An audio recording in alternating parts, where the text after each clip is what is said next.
Bienvenue à toutes et à tous. Aujourd'hui, on va parler d'un concept, d'une fonctionnalité hyper importante chez Granit. C'est un petit peu le moteur, le cœur du réacteur. On appelle ça le catalogue chez Granit. Le catalogue va regrouper l'ensemble de tes médias, que ce soit des photographies, des illustrations, du graphisme, des vidéos, etc. Aujourd'hui, j'ai que des photos. En fait, j'ai que mes photos, mais ça peut rassembler l'ensemble de tes médias. Le catalogue va permettre aussi, en fait, d'agencer, d'organiser tes médias dans des collections.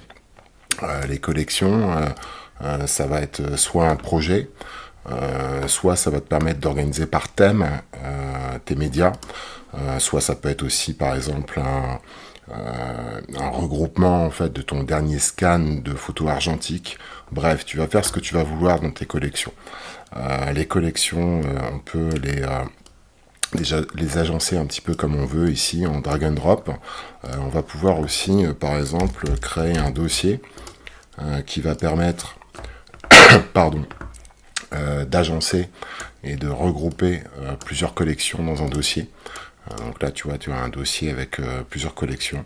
On peut les sortir du dossier, bien sûr, et supprimer le dossier si besoin. Donc c'est vraiment le cœur du réacteur. Tu vas vraiment pouvoir faire ce que tu veux avec tes médias, les agencer avec ta propre logique. C'est aussi comme ça qu'on a construit Granit, pour que ça soit modulaire, modulable, et que tu puisses, avec ta manière de travailler, t'y retrouver. Après, concernant le catalogue, et ça concerne aussi les collections, on va pouvoir afficher les médias dans des tailles différentes. Si tu as besoin d'avoir des vues macro ou des vues qui sont un petit peu plus dans le détail, on va pouvoir afficher ou pas les textes des médias. Tu vas pouvoir les modifier le titre en fait d'un média, titre du média. Ça va apparaître automatiquement, ça va être modifié automatiquement. Donc ça, c'est une fonctionnalité plutôt sympa. Ensuite, tu vas pouvoir ordonner tes médias. Là, c'est les derniers médias que moi j'ai envoyés, soit par date, les dates les plus anciennes en fait auxquelles tu as envoyé tes médias, les dates les plus récentes, ou alors les dates des médias eux-mêmes. Donc les dates que Granit va pouvoir récupérer pour des photographies, des données EXIF, pour d'autres formats de fichiers, d'autres types de métadonnées. Donc tu vas pouvoir ordonner dans le temps tes médias.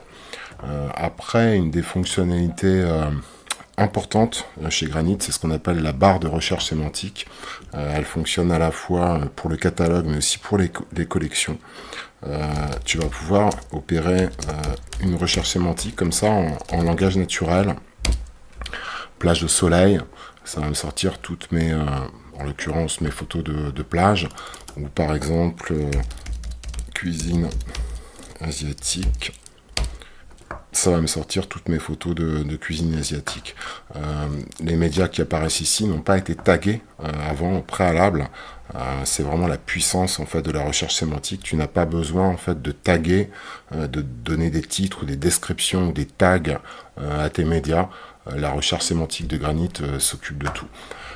Après, nous avons néanmoins en fait une barre de tri, de filtre, qu'on peut appeler de métadonnées. Donc si tu as par exemple des photographies, tu vas pouvoir après aller faire des recherches par appareil photo. Donc là j'ai plusieurs appareils photo, Fujifilm X-H1, X-T2, X-T4. Tu vas pouvoir opérer les tris en fonction de tes appareils photo. C'est une fonctionnalité qu'on retrouve sur beaucoup de solutions de gestion de photos, Lightroom, etc. Chez Granit, ça va vite. Tu vas pouvoir, beaucoup plus vite que sur Lightroom par exemple, tu vas pouvoir ordonner tes médias en fonction de leur format. Est-ce que c'est des formats horizontaux, des formats verticaux, des formats carrés. Tu vas pouvoir sortir uniquement les médias noirs et blancs, les médias couleurs. Tu vas pouvoir aussi les filtrer en fonction de moments et de lieux, intérieur, extérieur, jour, nuit. Est-ce qu'il y a des humains, des personnes qui sont dans ton média, avec ou sans personnes? Est-ce que c'est des gros plans, des plans larges, des plans moyens? Faire des filtres par température, faire des filtres par température, trier par température, mais aussi trier par couleur, couleur majoritaire. Voilà. Voilà ce que peut faire le catalogue, la fonctionnalité qui est vraiment de base, route, le moteur de Granit.